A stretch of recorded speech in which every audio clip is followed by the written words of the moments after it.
Good evening, everyone. Uh, they put me right after Wariko. I mean, that's a big shoes to fill. Thank you for having me. I remember my days as a techie myself, as an engineer. Um I'm a computer scientist by a background, and it's very fun to be here um, amongst people who are aspiring to be an engineer down the line, or maybe some entrepreneurs. Uh, uh, so I'm one of the co-founders of the new shop. We're basically building uh, a category for India, which is convenience retailing, something what 7-Eleven did in the US, in Japan, in Southeast Asia. Um, Coincidentally, there's a store very close to this university in Rohini Sector 16, which is one of our best selling stores. So uh, I assume a lot of you have a lot to contribute there. So thank you for that.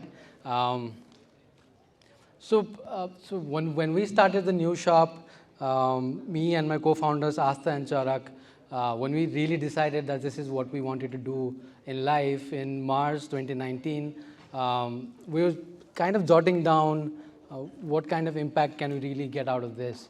What really is the North Star for this? What can we achieve? And obviously we started talking, and one of the things was we'll basically create a category for India, a mass market convenience retail network that doesn't exist right now, and we can create that. It's a massive opportunity. You could build 10,000 stores in the next 10 years, and that's a $10 billion plus industry. And when we talked about those things, then one thing came to our mind that 10,000 stores basically means we'll create 10,000 business owners. So a lot of small business owners would be promoted through this, and we would be essentially creating entrepreneurship. And that's one of the core visions with which the new shop operates. We recently launched a program where a simple employee could, down the line, own his or her own store. We call it Employee to Entrepreneur program. And we're also now launching in the next couple of months a platform for new age brands, FMCG brands, to launch via our stores and be present and fight against the legacy brands. So I was born in Kathmandu, Nepal. I didn't even know the word entrepreneurship till I started first. So I was born in a humble, average, middle class kind of a family. The true North Star for me, the highest end of my goal was that I get a job in the US somewhere as a scientist, as a computer scientist, and work in a FAANG company. Like maybe a lot of you aspire to do that. And so there is where then, I took a one-way ticket to the US, and I had to find my way there. And that's where I found out that after an engineer first, I'm an entrepreneur as well, because I used to work multiple jobs to afford the tuition there, to be able to afford rents and all those things. And I worked as a jewelry salesman. I worked as a website developer. I developed the website for the university itself. I painted houses, I cut grass and things like that. And that's where I kind of found out that, there's this entrepreneurial thing in me where I want to learn new things, to be able to do things in a different and a unique sort of way. And that's where I found the other co-founder is from Delhi, India itself, Charak, and he had this completely different mindset. So he had this businessman kind of a mindset where he thought about scale.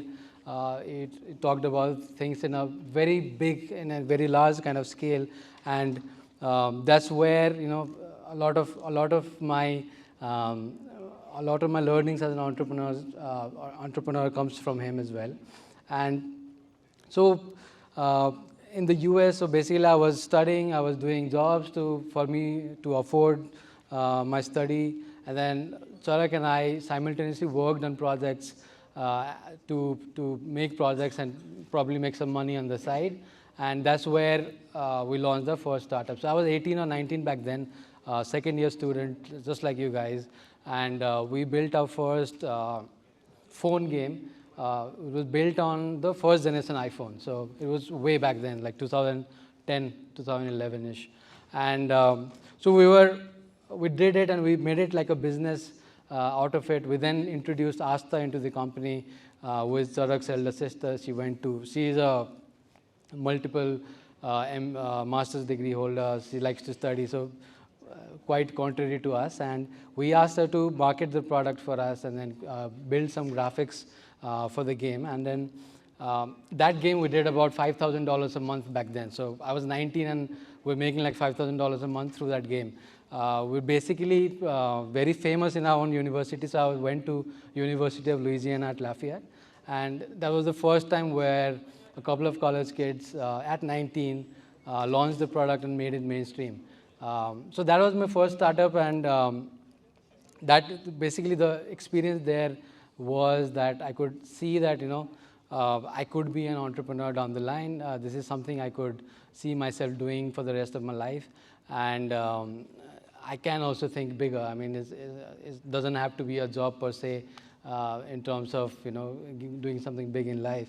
And so me and Charak, we were sitting one day, and Charak had come to India during summer holidays, and he just texts me out of nowhere that I'm thinking about dropping out and then starting a company. Let's build something for the new consumer wave that is coming in India. And so I said yes over a message. And so we then came to India, dropped out third year.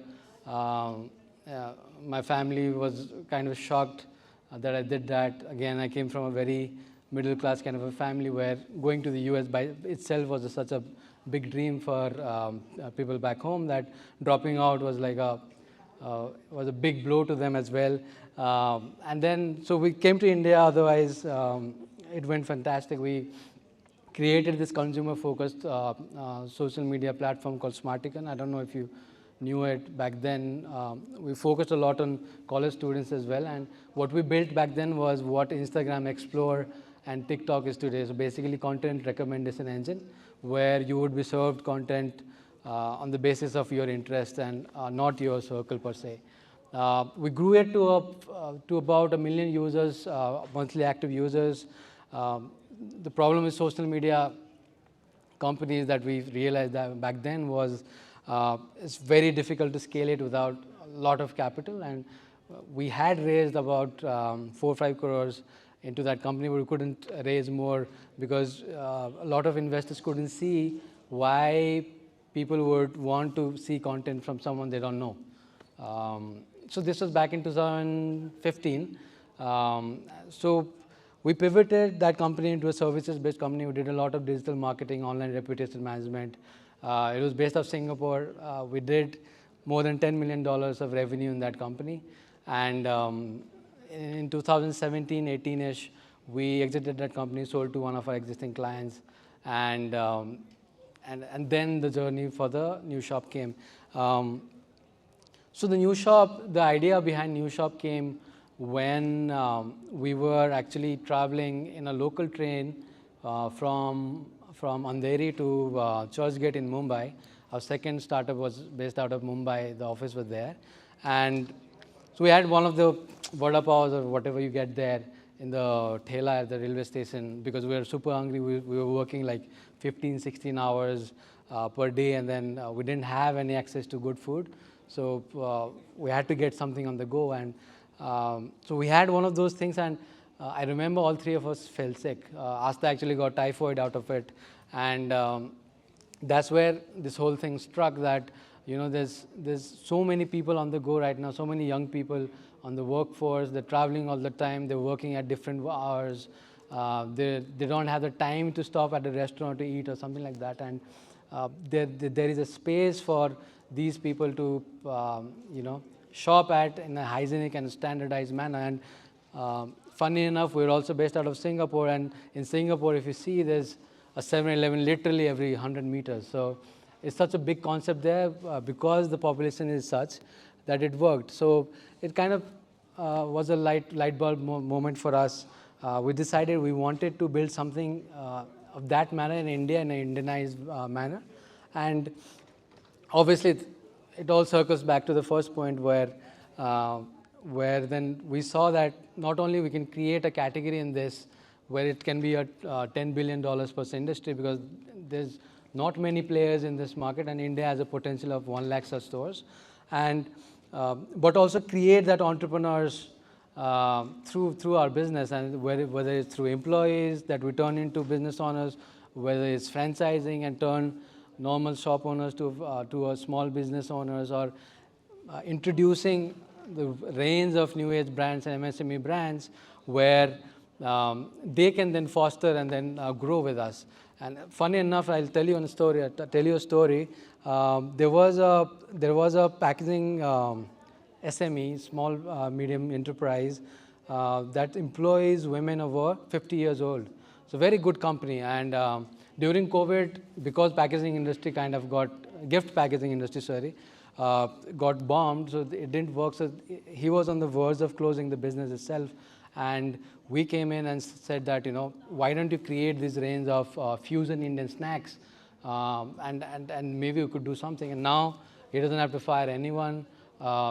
We've given him orders worth crores already, and we've saved a good business, and now he can foster and grow more with us. So the overall thing, I think, what we're trying to do now is coming from a humble background and working at 3 different startups, raising over 50 crores. The last business we did about 300 crores of annualized GMV.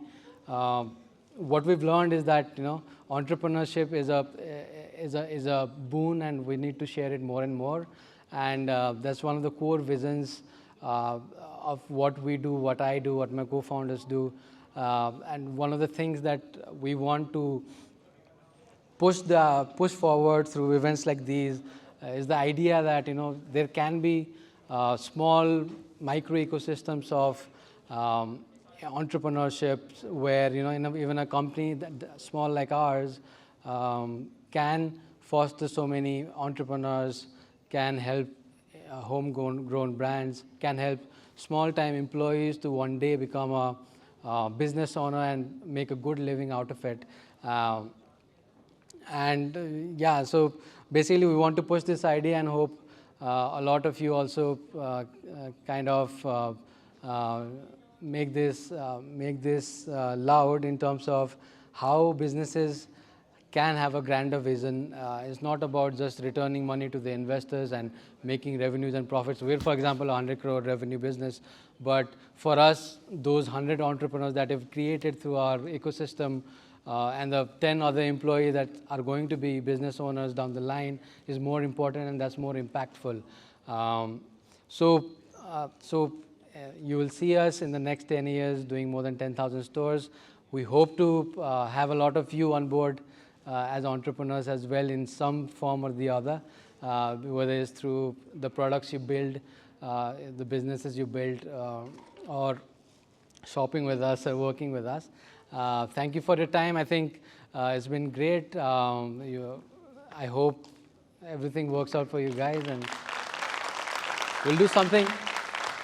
We'll definitely do something for DTU University guys, some kind of discounts at our Rohini 16 store. So I'll let, I think, Surya know, and then he can populate it to you guys. Thank you.